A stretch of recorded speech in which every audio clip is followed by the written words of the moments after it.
everyone! Today we have an exclusive interview with our newly elected school captains, Leila and James. Let's go talk to them. Were you always active in the SRC?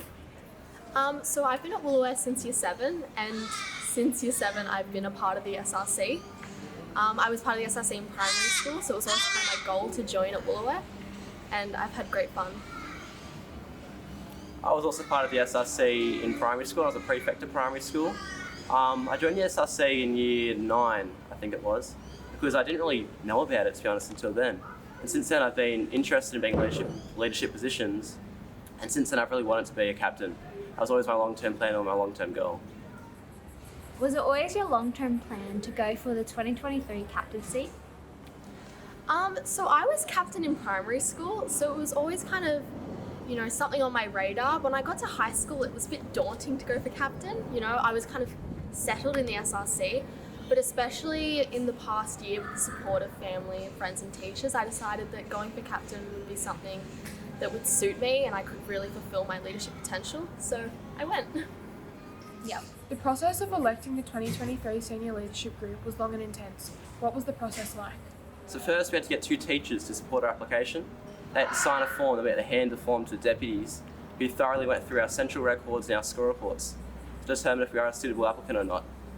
Once you made it through this stage, you were cleared to actually go through the application process. Then we had to write speeches that we present to our entire year group and also the entire staff body. This was incredibly daunting, as our year group and the staff are all people we've developed relationships with over the past few years. Leila? In comparison to James, I actually thought the speeches were quite fun and exciting, but I have a lot of experience public speaking. What I found a bit more pressuring was the after the speeches, when we got through into the prefect group, as we like to call it, we had to go on a panel and answer interview type questions. And going up to it, I was so stressed out about this whole idea of having an interview process with some of my favourite teachers. But when I got in there, it was so comfortable and fun to answer the questions, and it was just nice to discuss the future of our school. What were your initial reactions after finding out your successful election as captain for 2023? My initial reaction was pride, because I'll be able to represent this great school I feel so proud to be a part of for the next year and lead it as school captain.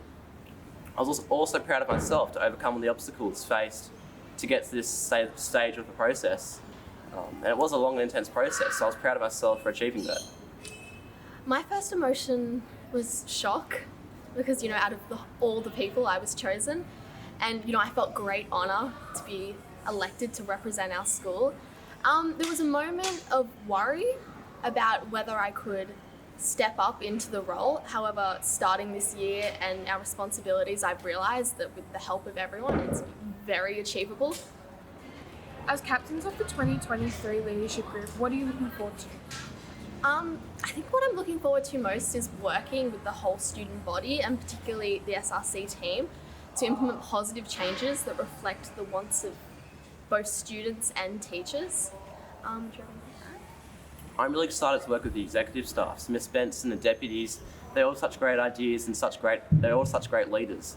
And I think we can really work well with them to create positive changes in the school environment. And also just to work with James as well, because we've been in classes together since year 7, and I feel like, as co-captains, we can really, do well for the school. Yeah, the whole leadership body has so much potential. We've really got to make the most of it. Yeah. We know you're only at the beginning of your leadership term, but what legacy do you want to leave behind at Woolooware High School? So I don't want to be a leader who sits in the role. I want to take action and help implement positive change. And I think my ultimate end goal would be help create a more inclusive environment, or at least set up the building blocks for that for future captains to continue. I want all students to be able to come to school feeling comfortable and free of scrutiny, bullying, and where they feel accepted. Yeah, my overarching goal is just to leave the school in a better place in a year's time than it is right now. In a specific sense, I think we could achieve this by really working our recycling program. For example, with 10-cent collection bins, and just ensuring that recyclables aren't being chucked in general rubbish. Also, I'd like to develop on our current programs the school's involved in, such as the Walk for Respectful Relationships and the Purple Day. and building these programs to, as Leila said, create a really inclusive environment and just improve the school community.